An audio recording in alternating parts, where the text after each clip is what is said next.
Welcome back, or welcome if you're just joining us. It's the France 24 debate. We're looking at dueling announcements this weekend.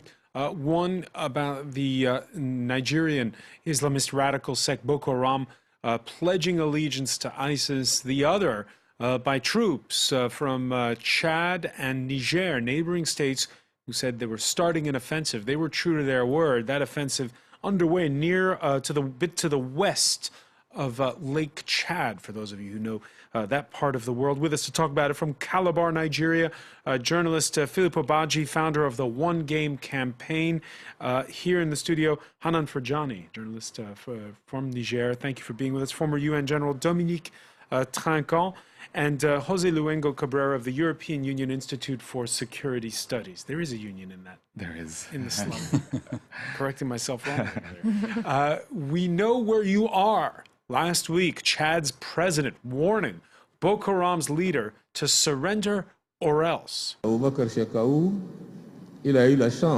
Shekau was lucky. He was in Dikwa during the attack. He fled, but we know where he is.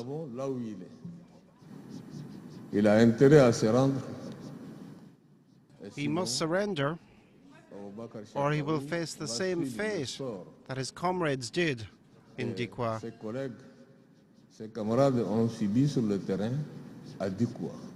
Hanan Ferjani, what's your reaction to that?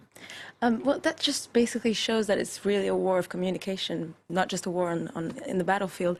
Because we don't know how much of that is bluffed. Yeah, exactly, which is also probably also the case with Boko Haram, and maybe the fact that they've pledged allegiance to the IS group is also part of their strategic propaganda, just telling the world, okay, we're a bigger fish than you think we are, and you should actually be scared because we're going to get proper support. So. Philip Obaji, you're saying that with your group, you work a lot in northeast Nigeria. Among the locals, this pledge of allegiance to ISIS, how will it go down? There's already some kind of reaction in many parts of Borno State, there in the northeast. I spoke to a couple of people, 2 days ago, and one resident told me that he's seen a couple of politicians vow to take their families away from Maiduguri, And before now, we've had a situation where, the government announced that ISIS were in the country looking to recruit young people into their fold. So that anxiety and some kind of fugitive has been in northeastern Nigeria, and I wouldn't be surprised if we see some elites leave that particular region. Well, I'm also aware, I've been told that one or two elites have moved their families away from Borno State. They don't want a situation where their children will end up becoming members of ISIS. Nigeria's former Chief Justice, Muhammadu Lawal Owais, last week had news that his second son, Ibrahim, was already in Syria fighting for ISIS. So if you see a situation where an influential man like Muhammadu Owais will see his son team up with ISIS, then you want to fear that anyone could be victim of children going to Syria to fight for ISIS. So there's fear in most parts of the northeastern region. Some elites say we cannot keep our children here. We don't want a situation where they become targets of ISIS and then move up to Syria to fight for the group. So listening to Philip there, Jose Luengo Cabrera, we shouldn't underestimate the impact that such an announcement can have. No, I mean, I wouldn't underestimate it. The only thing is we shouldn't over-exaggerate it. But one thing to be clear is that these states are under emergency states, which means that there is more military to be deployed in both Borno, Adamawa, and Yobe. In that sense, it hasn't prevented Boko Haram from carrying out attacks, and they have so in Maiduguri, which is the main city, which is the capital city of Borno.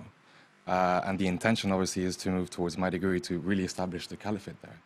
At the moment, their fiefdom is in Goza, but given their presence across the three northeastern states, we should never undermine the capacity of Boko Haram to attack and indeed to be continuously be able. Dominique Trinquant, it's is it one of these perverse effects of globalization now? You had Al-Qaeda with all sorts of groups pledging allegiance to it, and now the same thing happening with ISIS? Or is it simply just a brand that's being borrowed? West Africa is very far from Iraq and Syria. Yeah, yes, it's very far, but I think that the threat at the strategic level, it's exactly the aim of this threat, is to have an overview of all the Muslims against, say, the Western ideas.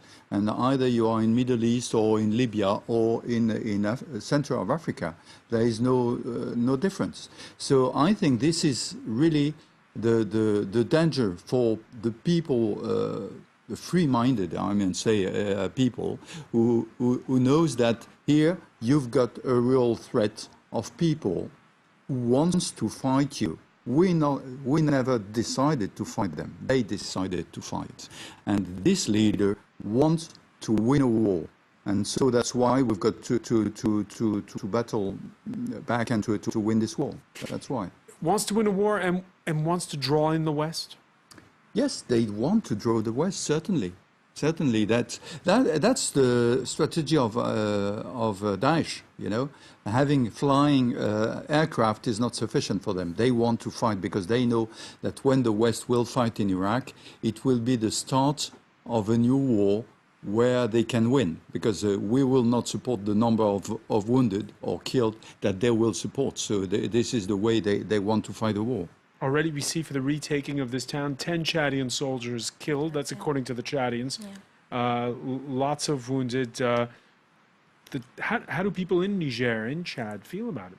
I think in Niger, at least, especially the Difa region that's been in state of emergency for almost a month now, 3 weeks, there's a climate of terror. People are living in psychosis because, I mean, a lot of people fled the Difa region when the first attacks happened in the beginning of February, and it became a ghost town for a few days there, and the threat is real, and people have been living under this threat even before it came into Niger, because so many people, refugees from Nigeria, had been coming from Nigeria to Niger, and now that's why it's an important humanitarian crisis, because even the displaced from Nigeria have been displaced again, and there are new refugees inside the country. So it's a really big deal for Niger. It's a really big deal for Chad.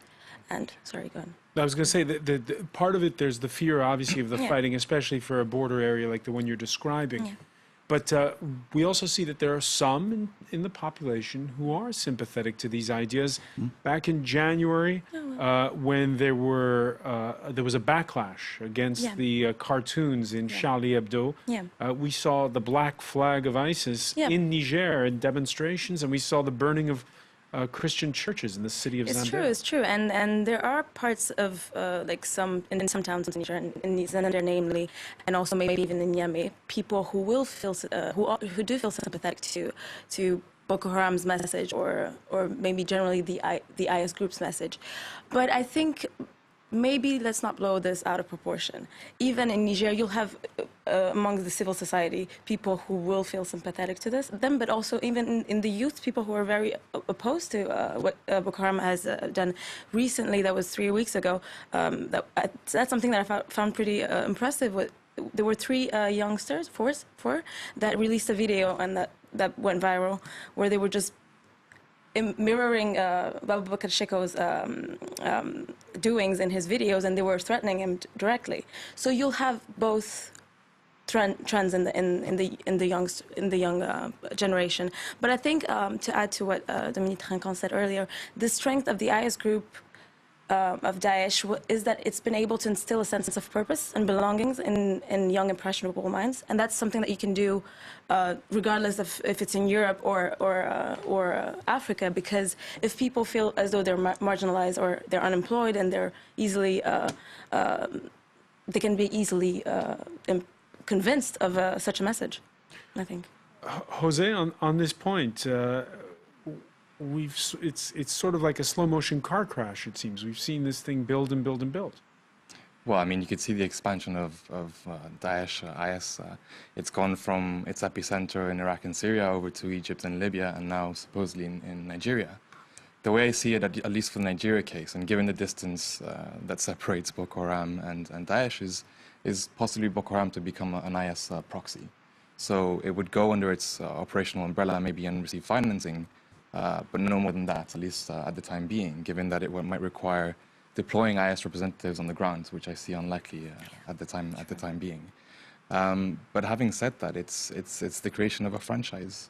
You have more and more groups allying to IS, which means it's become the leading global jihadist movement, overtaking Al Qaeda by far. Which is we should be concerned in that sense, and take all the cautious measures possible to try to counter the expansion of such armed groups. All right, reaction from Ali on Twitter that what is this Pledge of Allegiance shows the strengthening for ISIS's ideology in West Africa. Soon expected East Africa is the claim. Of course, we've seen with the Shabab militias in Nairobi and elsewhere in Kenya that already there's a streak there. Philip Obaji, your thoughts on the way you're going to win back hearts and minds in the northeast of Nigeria? Well, it is going to be very difficult. This is a region where, the people of that region have lost confidence in government. Right now, Nigeria is looking to countries like Chad, like Niger, to help us defeat Boko Haram.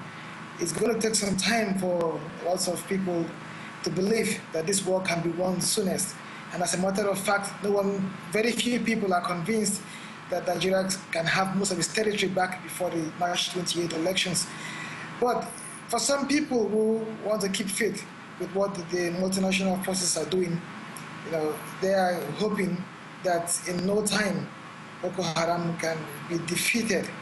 And if we see more of Western involvement in the fight against Boko Haram, I believe that it will go a long way in bringing back some belief and some confidence in the people. A situation where thousands of people or millions of people will be away from their original place of base and finding how they're fit and how to survive out of their homes. It's alarming and disturbing, and people are just looking for where that circle will come from. There's a bit of hope, no doubt, with the progress made by the multinational forces fighting in the region, but it is going to take a long time for that confidence to return back to the people of northeastern Nigeria. In the winning the hearts and minds, I think there's a really important comparison to be made with Mali, because we are talking about two northern regions that have been historically marginalized economically, socially, and politically. And putting in context Boko Haram, it didn't emerge as a violent armed group. And its fight has always been against the Nigerian state out of allegations that simply the Nigerian state has not been delivering the sort of public services that is delivering in the south.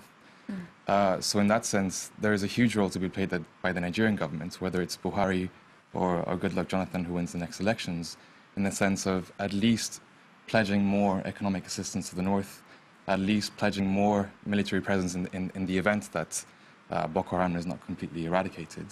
And in that sense, at least show some sign that the Nigerian state will be more focused on delivering, which is really about delivering public goods in the marginalized north. And yet, Philip Obaji, it's not been the #1 campaign issue most of the time. It's often been absent from the front pages throughout the campaign period. Well, both major frontrunners in the campaign have been talking a lot about what they will do in defeating Boko Haram. General Buhari, the main opposition in the forthcoming elections, have accused his counterpart, President Jonathan, of not doing enough in combating Boko Haram. He said he cannot imagine how the Nigerian military that has won battles in Congo, in Syria alone, in Liberia, all of a sudden cannot protect its own territory. But it is not mostly of marginalization, so to speak, because in Nigeria we've had presidents from northern Nigeria stay in office much more than those from southern Nigeria. In fact, it's the first time we're having, our president or the southern region of Nigeria control power for a long time. Before now, we've had northern presidents who lost in Nigeria. It's just a matter of ideas, ideologies, and priorities. it is very easy to talk to people in the north, use religion to convince people to go against what is right. But it is one area that we expect to see a swing, so to speak, because whoever tells us better that he can defeat this insurgency, perhaps is the man that we will look at becoming the next president of Nigeria. You mentioned what the words there of the former general there, Buhari, who's one of the main candidate for the opposition. General Trinquant, our correspondent, telling us earlier that the official spokesman for the Nigerian military now is painting this as the Nigerians calling the shots and leading the attack against Boko Haram. Yes, it's the usual wording. I remember that a few weeks ago they claimed that the leader of Boko Haram was killed. Mm-hmm. So it's the usual wording, but what's happened on the ground? And I agree that the military solution is only part of the issue. You've got to kill the leader. No way. You've got to kill them because they were leading these young people to fight because these young people have no future. So they took them, gave them weapons, and they are at the back. So you need to kill them. So President Debe is right. Be careful, I know where you are, and I will kill you, or if you don't surrender. And that's not only in Nigeria, it's, for Daesh, it's the same. These young people have no future. So as soon as you've killed the leader, then you must solve the problem. And the problem is not military. The problem is to provide them with a future. To provide them with a future. At this point in time, Hanan Farjani, I mean, Niger is, that area just across the border is just as poor, if not even poorer. Mm-hmm. So what is the solution there? These are areas that are forgotten. I think, well, what Dominique Trinquant really said is really important.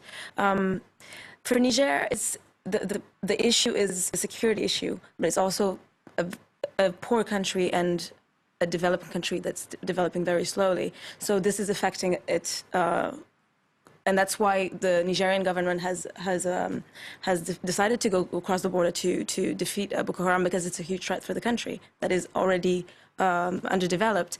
But also, what I think is important to bear in mind is that the Sahel region generally is a soft spot for instability and terrorism factions to grow. We've seen it through a number of cases, such as in the Libyan aftermath with Niger and Chadian mercenaries fighting in the war, and that came back, and also all the weapons trafficking in the region. That shows just how porous the borders are between these countries, and just how big the threat is. It's bigger now with Boko Haram going beyond borders. I would also highlight on top of that there are economic interests at stake. Yeah, but I mean, I speak at least for Cameroon in the far north region. It's actually a region that depends 80% on food inputs from Nigeria, and Nigeria is the biggest trading partner of the region. It's also host of a national park where they welcome many tourists a year, which means the region is actually taking a hit as a result of Boko Haram.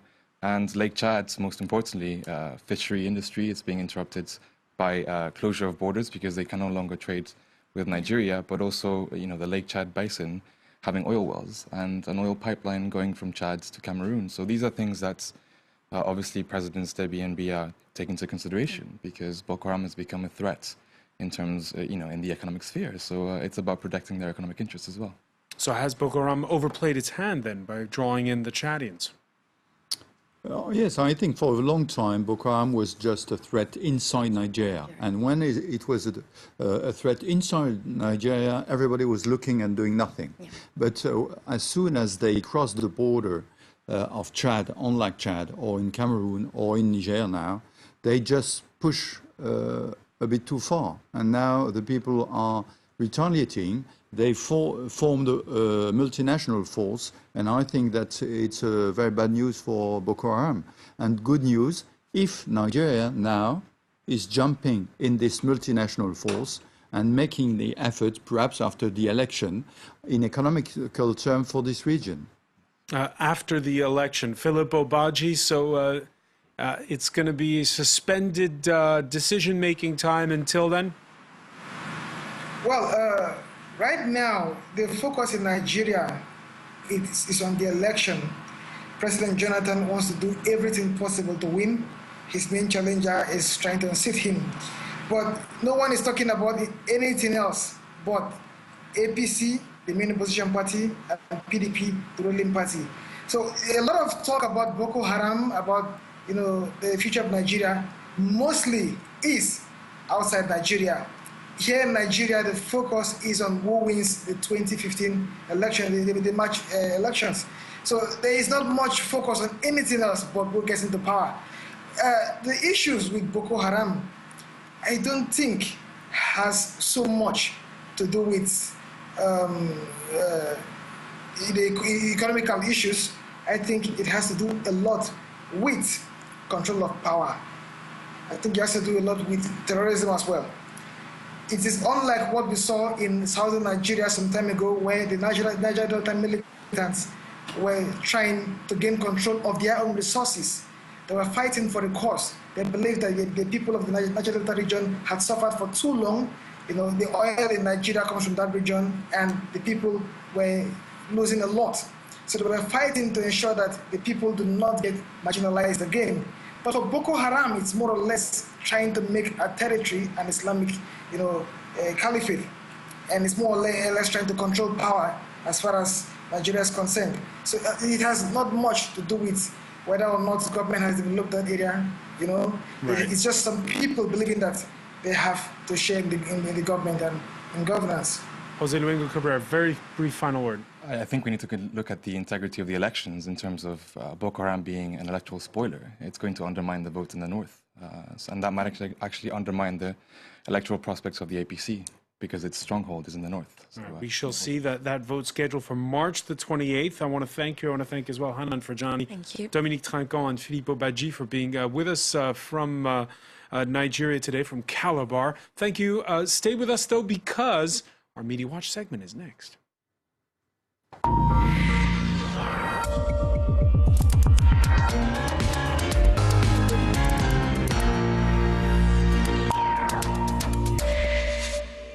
And we say hello to James Creedon. Good evening, Francois. Hello to everybody. And just looking at how this issue has been covered across the media since the announcement this weekend, Francois, the French news weekly on their website, L'Express, say that it's between a publicity stunt, if you like, a coup de communication, and the scenario, the catastrophic scenario. So it seems that the media are trying to figure out, is it one or is it the other, or is it something in between? And if you look at other headlines, it seems that a lot of opinions are falling down on the side of it being more a propaganda coup than anything else. This is an article in the LA Times. Boko Haram's pledge is seen as a propaganda coup for the Islamic State, they're saying here. Elsewhere, the Associated Press, Michelle Fall, saying that it's actually a propaganda boost for both Boko Haram and the Islamic State in her analysis. And she also in that article, there's talk of it being a recruiting tool for Boko Haram in Nigeria, although some doubts about the logistical support that Islamic State can provide given the geographical challenges. I mean, this being completely different zones, parts of Iraq and Syria compared to northern Nigeria. Similar opinions being expressed in this article in the New York Times, which talks about the practical significance of the move not being clear, and Islamic State leaders having, very little potential for direct control given the distance involved. Meanwhile, The Atlantic's Scott Stewart says that it's a sign of weakness. Scott Stewart, speaking to The Atlantic, rather, speaks of this as a sign of weakness, Francois, and desperation, and an attempt to boost members' morale and attract local support. And I suppose it's just worth pointing out that the writing was in some ways on the wall when we saw a video of beheadings being released by Boko Haram earlier this month, very much incorporating the style of the Islamic State, and even a Twitter account being opened back in January. All of this echoing, I suppose, the Islamic State's social media use over the past year or so. All right, many thanks, James Creedon. I want to thank our panel once again. Thank you for being with us here in the France 24 debate.